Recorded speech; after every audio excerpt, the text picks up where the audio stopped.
Fala galera, bom dia, professor Oberon aqui e hoje para mais uma aula de literatura brasileira. Então, dando continuidade àquele vídeo que eu gravei com a professora Narla sobre o pré-modernismo, tá? Então naquele vídeo nós falamos um pouquinho sobre o contexto histórico e o que foi o pré-modernismo, e hoje eu vou conversar um pouquinho com vocês a respeito dos principais autores do pré-modernismo brasileiro e algumas características das obras desses autores. Então é importante aí, acompanhe essa aula, tá? Para vocês saberem um pouco mais sobre o pré-modernismo. Isso aí é assunto cobrado nas provas vestibulares, Enem. Então vamos lá, prestem bastante atenção aí e vem comigo, acompanha aí.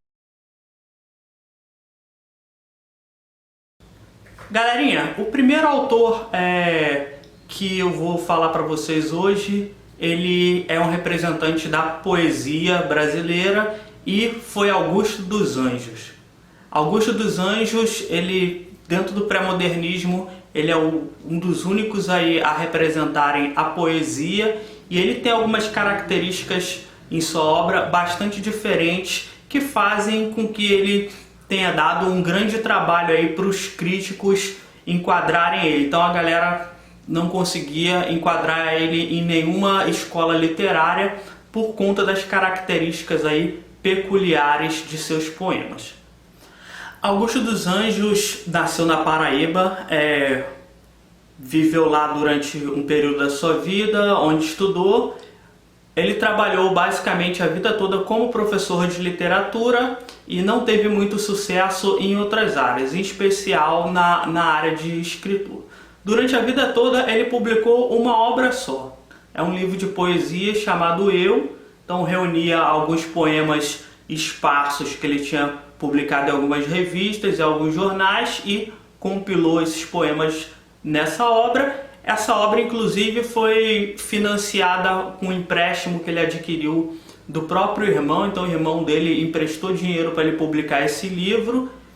E o livro não teve sucesso, as pessoas não gostaram, os leitores não gostaram da obra, a crítica massacrou a obra e realmente foi um fracasso. Ele não vendeu quase nada e terminou devendo dinheiro ao irmão dele.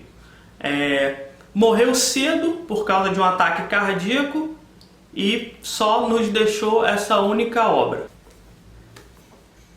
Esse livrinho aqui, então tá aí.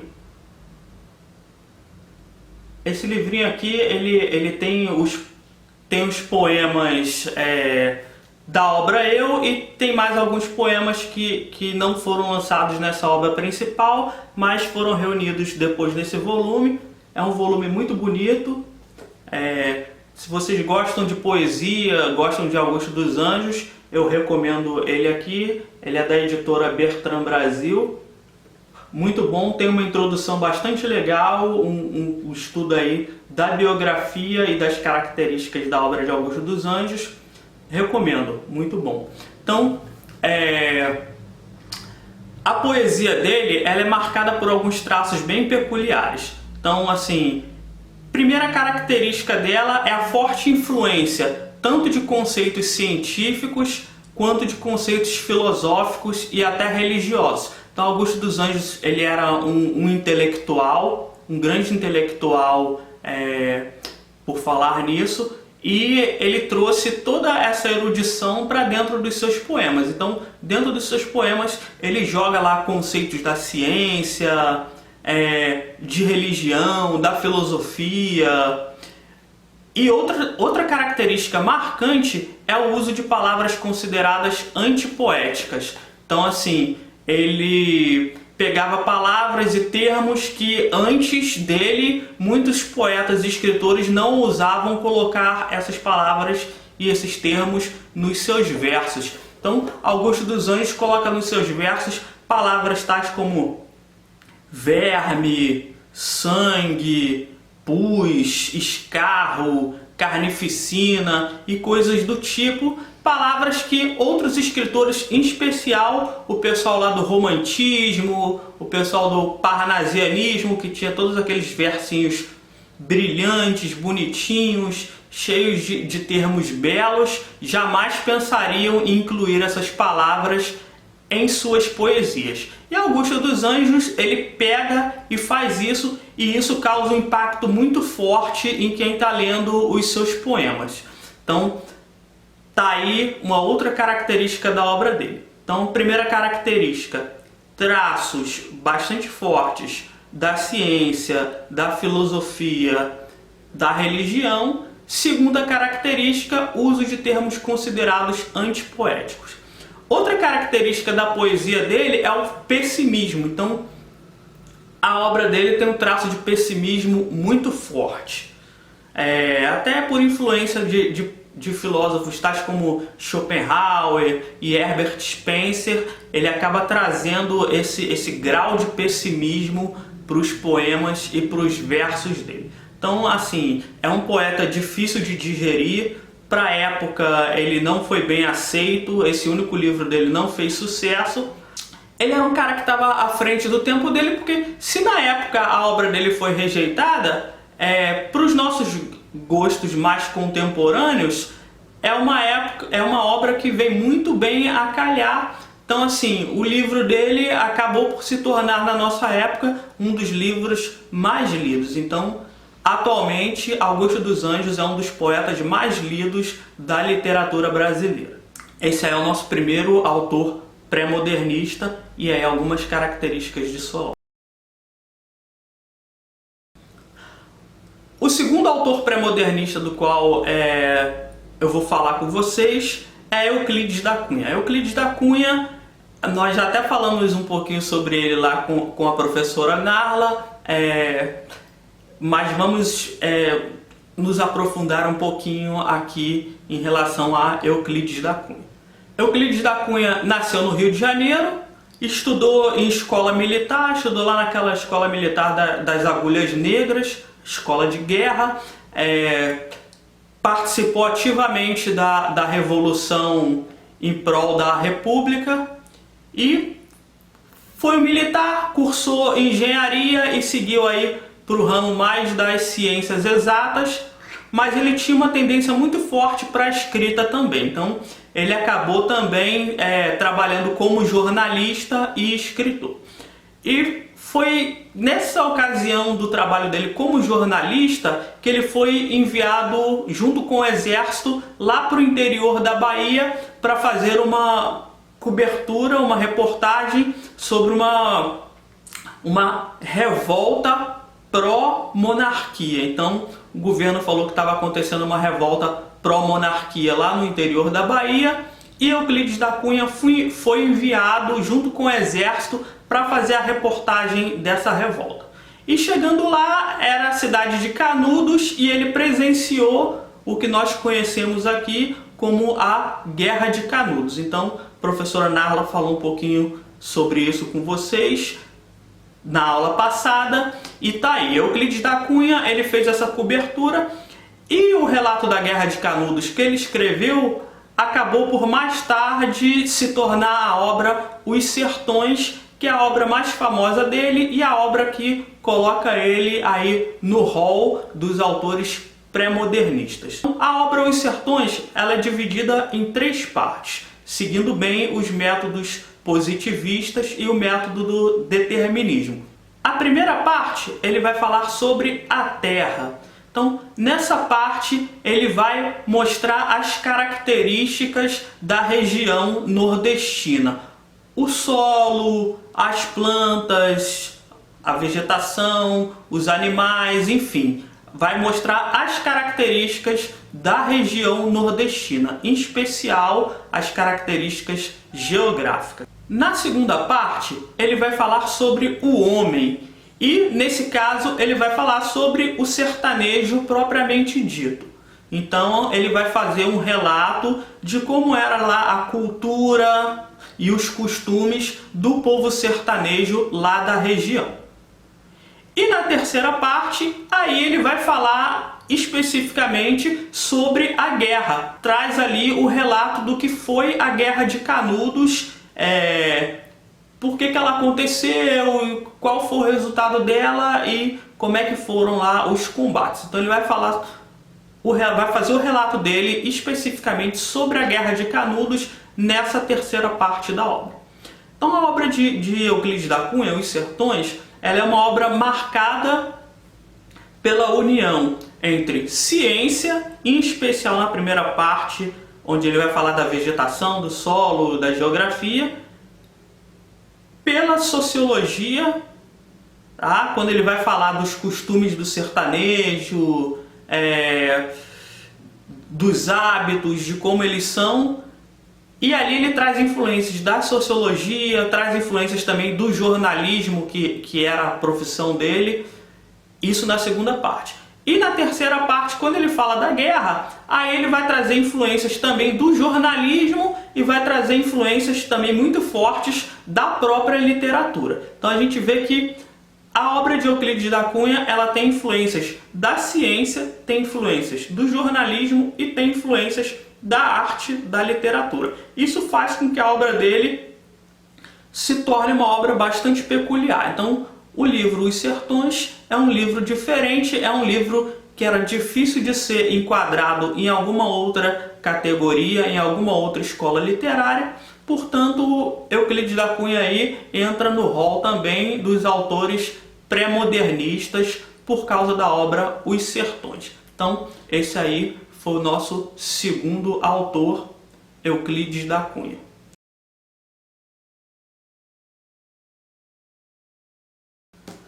O terceiro autor que eu quero trazer para vocês é Monteiro Lobato. Monteiro Lobato nasceu em São Paulo, ele era um cara que foi diplomata, foi industrial, foi fazendeiro, foi escritor, foi editor, teve várias profissões aí ao longo da vida dele. Ele veio de família rica, família latifundiária, fazendeira, e passou a vida dele morando lá no interior de São Paulo, depois veio para a capital também, mas grande parte de sua vida foi no exterior. Morou um tempo no estrangeiro, servindo lá como diplomata, e voltou para o Brasil de novo com algumas ideias de modernização, de industrialização. Então, Monteiro Lobato dizia que o Brasil deveria se modernizar, deveria investir na extração do petróleo, na extração do ferro, e inclusive ele tomou parte ativa nessas empreitadas aí como industrial. Então, além de escritor, ele também teve essa participação engajada aí na política, só que ele era um cara bastante conservador. Então, assim, o engajamento político dele foi para um viés mais nacionalista. Então ele era extremamente nacionalista, chegando mesmo ao ufanismo, e ele acabou até durante algumas de suas manifestações mais exaltadas, acabou até mesmo sendo preso por causa disso e passou lá alguns meses na prisão. Então era aí um cara de família rica, um cara conservador e um intelectual também.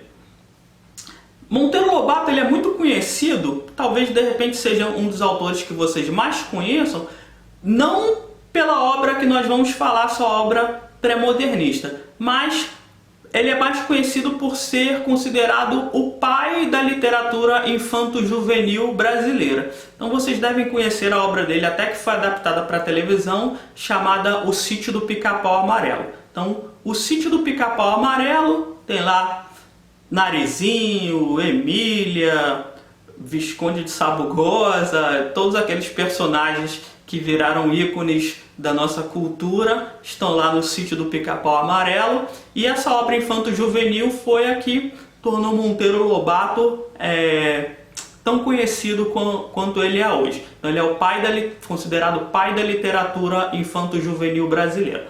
Mas não é essa obra que faz ele ser um autor pré-modernista. Na verdade, a obra que coloca Monteiro Lobato como um autor pré-modernista é um livro de contos regionalistas sobre a zona rural, sobre o interior, chamado Urupês. Eu não sei se vocês já ouviram essa palavrinha, urupês, e ela é o título do livro dele. E o que significa urupês? Algum de vocês já ouviu essa palavra? Não? Urupês, ela é traduzida como orelha de pau. Vocês sabiam disso? Alguém sabia que pau tinha orelha? Até então eu também não sabia disso. Então fui ver que urupês significa orelha de pau. Pois é, então agora a gente sabe que pau tem orelha.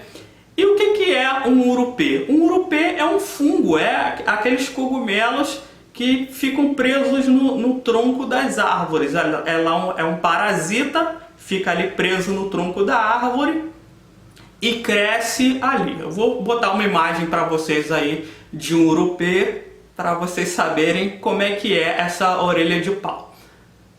E aí ele usa essa palavra, urupê, como referência a um dos personagens mais famosos dele, que é o Jeca Tatu. Não sei se vocês conhecem o Jeca Tatu, mas esse é um personagem de Monteiro Lobato, tá lá em alguns contos da obra Urupês, e urupê é uma referência ao Jeca Tatu, que é um caipira extremamente preguiçoso e, segundo o Monteiro Lobato, seria basicamente aí um parasita da sociedade brasileira. Então, Monteiro Lobato, na obra Urupês, ele vai criar uma visão do caipira, que é uma visão bastante estereotipada e preconceituosa. Então, Jeca Tatu é um personagem caricato que vive de cócoras, que come com as mãos, que não tem basicamente nada na casa dele, que não trabalha. O trabalho dele é só catar as frutinhas que estão caídas pelo chão e levar para vender na feira. Ele nem sequer se dá o trabalho de subir nas árvores para arrancar o fruto. Para comer a comida dele, quando é questionado de por que ele come com a mão, ele diz que a mão já é faca e garfo ao mesmo tempo, então ele não precisa de talheres. Então assim, Jeca Tatu seria a personificação da preguiça. Tá? Então é uma imagem caricaturada, uma imagem que não tem nada a ver com o homem da zona rural que nós conhecemos, mas tá lá, é essa visão que o conservador Monteiro Lobato cria a respeito do caipira. Mas, colocando isso à parte, o que faz da obra dele ser uma obra difícil de categorizar, que faz com que os críticos coloquem ela como pré-modernista? É porque é uma obra que ela traz um contraste forte entre o que estava acontecendo no Brasil naquela época. Então a gente viu lá no primeiro vídeo sobre o contexto histórico, que naquela época o Brasil estava passando por contrastes. Então, enquanto algumas regiões elas estavam se industrializando e se modernizando, outras permaneciam ainda bastante atrasadas. Monteiro Lobato ele mostra muito bem esse contraste entre a capital, as capitais que estavam se modernizando, e a zona rural, o interior, o campo, que permanecia atrasado, com uma cultura atrasada, com um povo atrasado, que, segundo o autor, nem sequer tomava parte na história do Brasil. Então, estava ali, mas sem servir para praticamente nada. Então, essa aí é a visão que Monteiro Lobato traz do caipira, do povo do interior.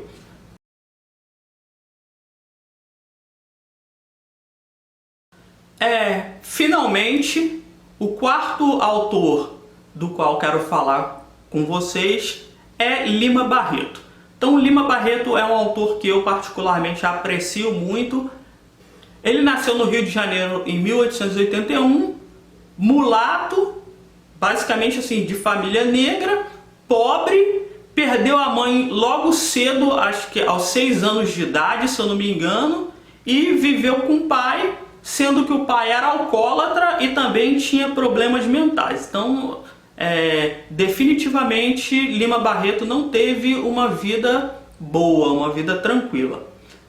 Mas mesmo assim, ele tinha tudo para dar errado e acabou se tornando um dos maiores escritores de sua época, conforme a gente está vendo agora. Tá? Então, negro, pobre, do Rio de Janeiro,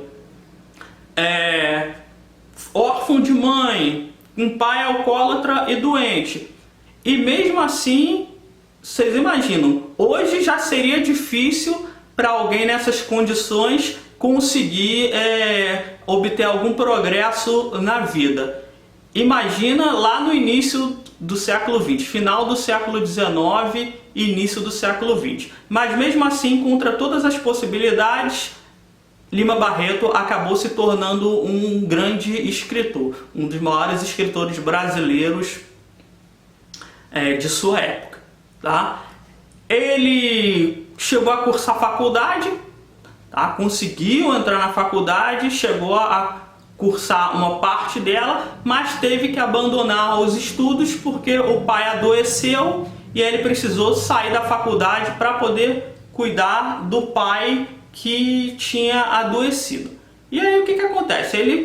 Ele sai da faculdade e vai trabalhar para cuidar do pai e durante um tempo trabalha até como jornalista, e é nesse período que ele começa também a se enveredar pelo caminho da literatura, tá? Escrevendo alguns livros.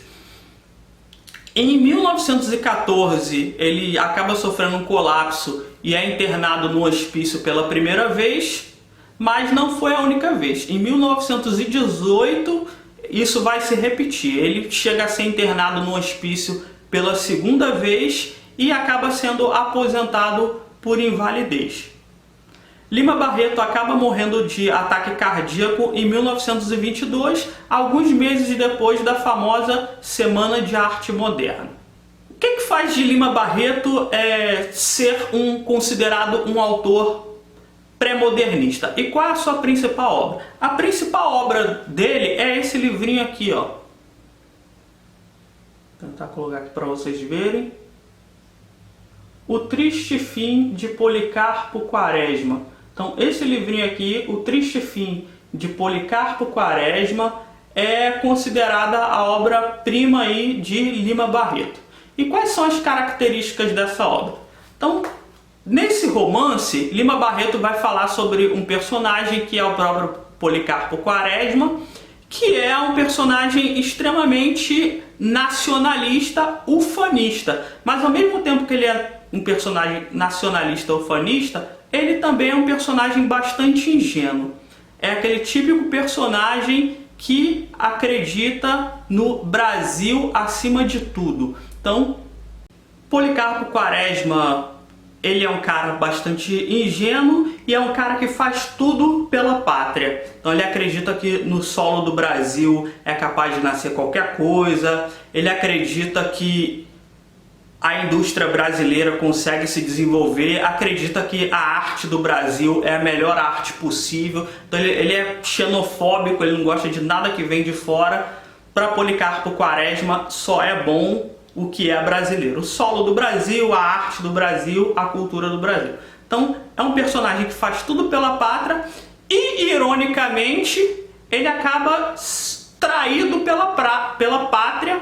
Então, no fim, ele é traído pela pátria, sendo acusado justamente pelo crime de alta traição. Então o governo condena ele pelo crime de alta traição. Então vocês imaginam um cara que passa a vida toda fazendo tudo pela pátria, achando que o Brasil é o melhor lugar do mundo, é a melhor pátria do mundo, e no fim acaba sendo condenado por alta traição à pátria. Então essa aí é a ironia da obra. Lima Barreto, com O Triste Fim de Policarpo Quaresma, ele vai tecer uma crítica não ao personagem conservador e nacionalista em si, mas ao próprio governo e à própria pátria. Porque ao longo da obra ele vai mostrando como a pátria, como o país, ele é bastante diferente da visão idealista daquele personagem, da visão otimista de Policarpo Quaresma. Alguns traços da obra de Lima Barreto, elas vêm justamente do jornalismo. Então, Triste Fim de Policarpo Quaresma tem uma influência muito forte do jornalismo, que foi profissão também do autor. Como influência do jornalismo, conseguimos perceber na obra alguns traços da crônica E também uma linguagem mais puxada para o coloquialismo, uma linguagem mais oralizada e mais simples, que acaba aproximando a obra dele do grande público. Então era uma das obras escritas em linguagem mais acessível da época. Outro traço característico da obra dele é a forte crítica social. Então, até pelas circunstâncias da vida do autor, a gente consegue entender que seria difícil essa obra não trazer esses traços de crítica social.